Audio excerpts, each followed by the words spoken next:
The baby was lying on her back. A bluebird flew in through the window. The bluebird had blue eyes. It sat on the baby's crib. The bird had a bell around its neck. The bell rang. The baby smiled.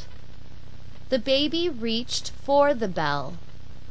The bird shook its head. The bell fell off the bird's neck. It fell next to the baby. The baby picked up the bell. The baby rang the bell. Another bluebird flew in through the window. This bluebird also had blue eyes. The baby had brown eyes. The birds looked at the baby.